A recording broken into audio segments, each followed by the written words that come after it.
John's Random Workshop Bants. Alright, welcome back.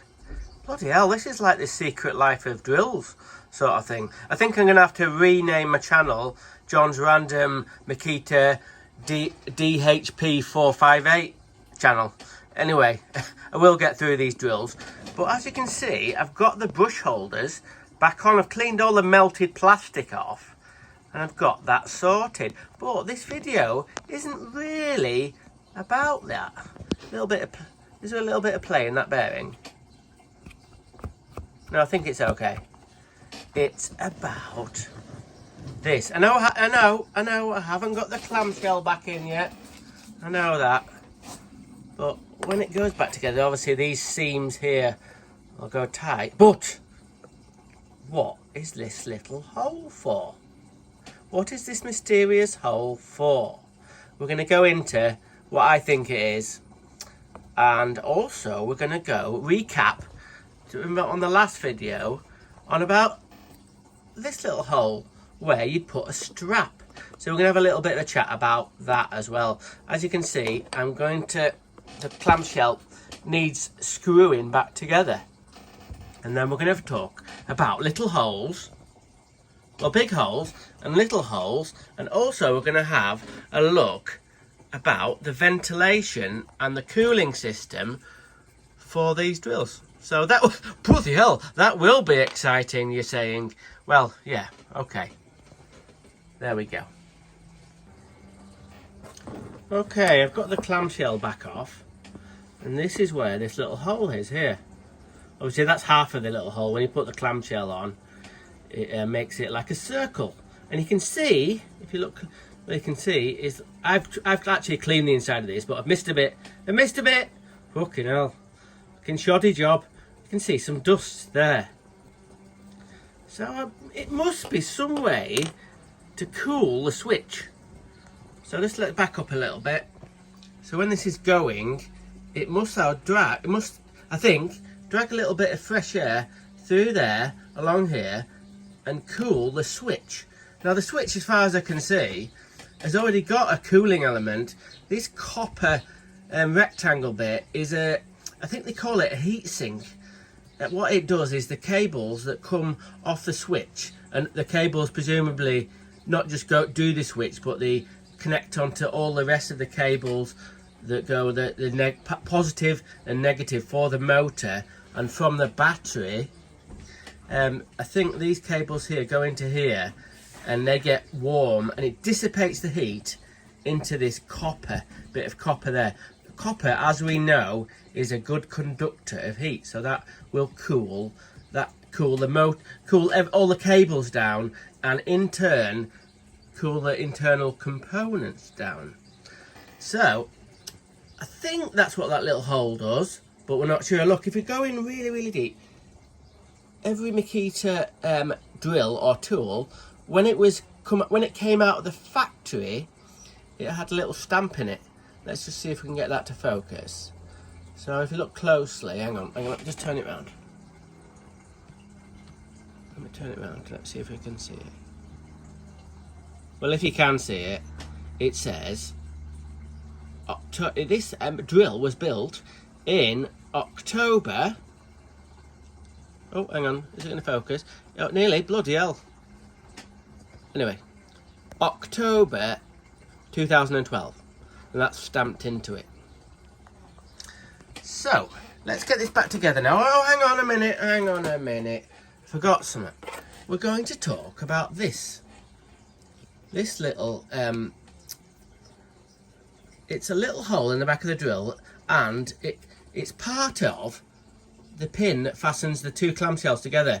You can see that that's a shaft, and the screw pin that holds all the clamshells together. There's one there, and there's one there. Anyway, there's about 6. So there's a little passage around there. You can see it all the way around. At the back there, it's only about 1.5 mil. And then when you get it all back together, you just see the end of it there. Just a bit of a recap. If you were going to ask, hang on, John, what's this bit? What's that bit? That's part of the system to stop the battery sort of shaking about when it's on the tool. There's another couple of little bits I'll go into in a bit, but that's part of the anti-vibration for the battery. So sometimes I forget to put them in. But anyway, never mind. This is where a hand strap went in. Okay, now let's say you bought this drill from new and it was 2012. Bloody hell, what was I doing in 2012? Can't remember. Anyway, if you bought this drill, I'm pretty sure that when you got it out of the box, it didn't have one in. Now, I can't confirm or deny that, but I haven't seen any Makita drills recently that came with hand straps for a lot of years. And I'll go out on a limb here. I'll go out on a limb, and I think the last time that a Makita drill or other tool had like a hand strap, I'll put a picture of what it looks like, and then you'll get a bit of a clue, because the picture I've got with the drill with a hand strap on, it's a very, very old drill. But this is an old drill. This is a 2012 drill, and this is what does it say on it? Hang on. Oh, I thought that'd say the date on it. It doesn't say the date, but anyway, never mind. I think it might say it at the bottom. There we go. A 2020 XGT drill. And, check it out, it's still got the little hole for the hand strap. But this drill never came with a hand strap. Let's have a look at the bottom here and see if it's got them. Remember I said about the little rubber bit that stopped anti-vibration? Let's see if this has got one. No, not really. It's only got these little bumper bits that's in all the drills. So let's dig into it a little bit deeper. Why do you think, or why do I think, that they stopped giving the why did they stop supplying the drills with these little hand straps on? I think they stopped giving these straps out years ago. Sorry, it's gone a bit shaky there. Now, my theory is, I've seen pictures of these hand straps. I have seen one in America. I've seen one, you can order one from America that goes in here. Now, the other thing is, how are you supposed to get it in? Once the two clamshells are together, I'll see what you mean.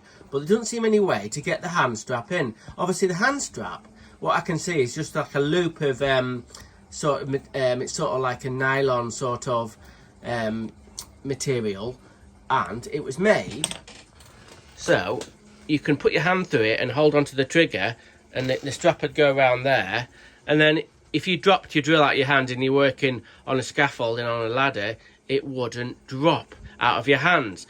But I think they were dangerous.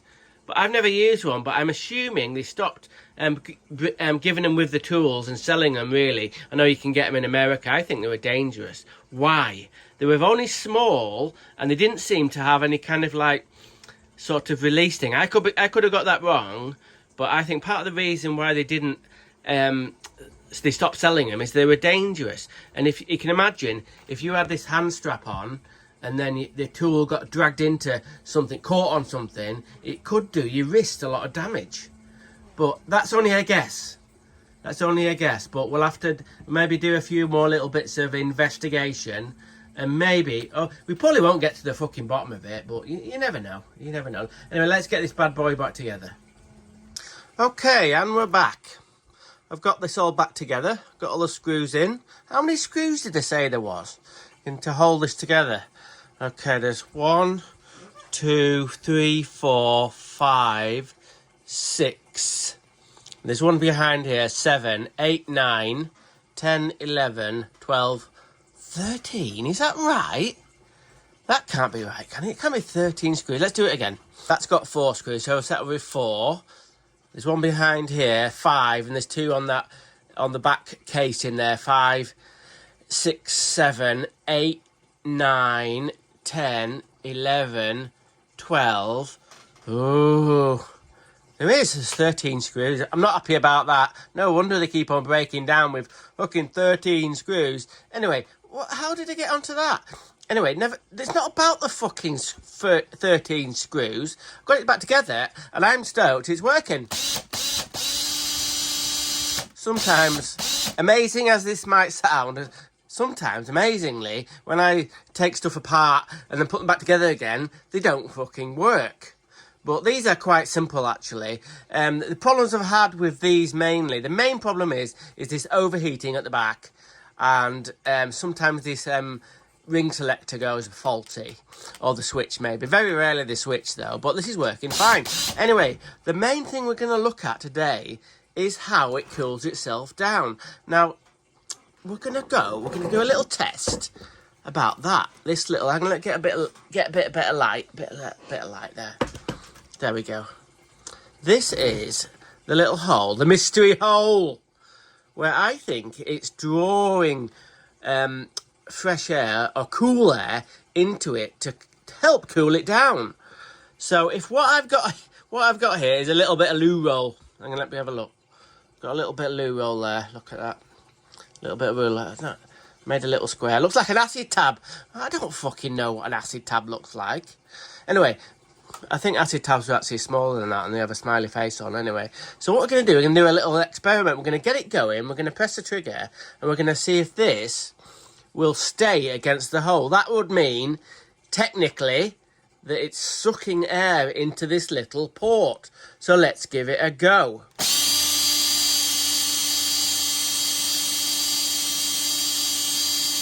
Well, it's holding on to it, but we'll just let the trigger off.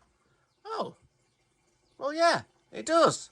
It does, like, suck air in. Try it again,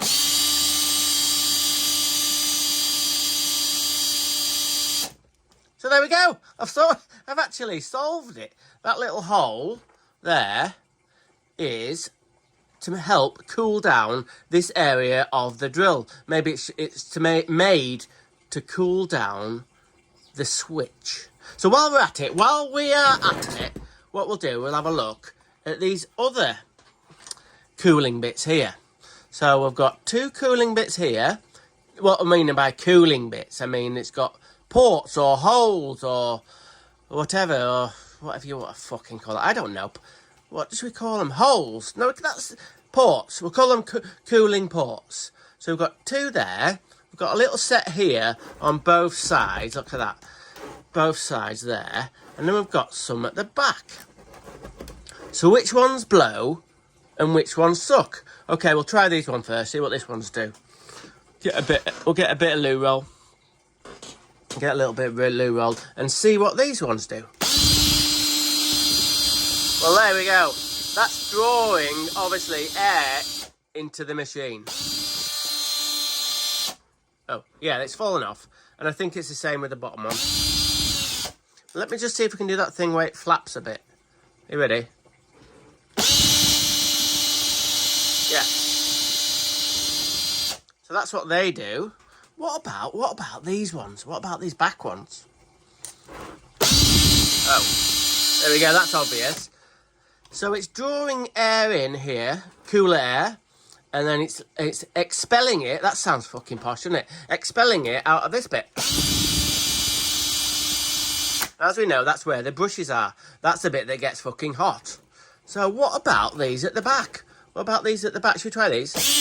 Oh. There we go. So, to cool this drill down, what we've got is we've got it sucking air in here. So we've got 1, 2, 3, 4. And then all this at the back here, that sucks it in and it blows it out of the side. Now, sometimes you might have seen using one of these drills or something similar, and you'll see little sparks. And you think, oh my God, that's not looking too good. But that's okay. You do get a little bit of sparks from the brushes. What's that bit there doing? What's that circle there? How's that? Where's that come from? Is that from that? Hang on. I don't know where that's coming from. It's a UFO! UFO! Anyway, no, what the fuck? Anyway, back to what I was talking about. This is the area. It sucks in there and blows out there. Now then, who's done this? Who's done fucking this? Where they've been drilling away like this and think, oh, I need a little bit of weight on the back of the drill. So I'll go like this with my hand. I'll go like that with me. don't do it. Don't do it. If you can, just try and sort of hold it like that, if you like. Or put a handle on it. I don't think this... No, hang on a minute. No, you couldn't get a grab handle with this drill. I'm pretty sure you couldn't, anyway.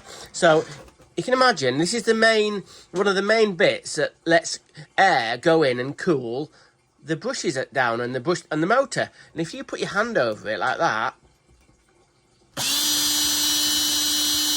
it's going to overheat. So don't do that. So there we go. What have we learned? We learned that these get hot and don't grab hold of the back. And we now know, amazingly, where all the air goes in and where all the air goes out. And we've learned what that little hole is for. So let's get back to the other bit of the business, what this is all about, this hole here. Right, let's get into it. One of my YouTube friends has left a comment for me and said, listen, John, I found the part number for this strap so you can get one. So I put the part number in Mr. Google and it came up with an American sort of company that sells Makita parts. And as you can see by this very blurry picture, and if you look very carefully at the bottom, you can see the little black strap. But this drill is not an LXT drill, but obviously when looking at it, it looks like a late 90s, early 2000 drill, where it looks more like an impact driver. So the strap is for a model before the Makita LXT. And this is another picture of the said strap. It's a little sort of like a fabric strap, and it's got what looks like a little rivet in it. Now, I got to thinking, maybe this was put on a tool 20 years ago or something like that. But nowadays, I don't think it'd pass any regulations. What I mean by that, it could have really, really hurt your arm if you got tied up with it. And I think they sort of discontinued making it for newer models. But if you want to get a strap on your Makita drill, let's say you're working on scaffolding on one. There's some sites you have to use them. Makita make this metal strap that goes round it and it has a little clip on it. So that's a modern variation of it.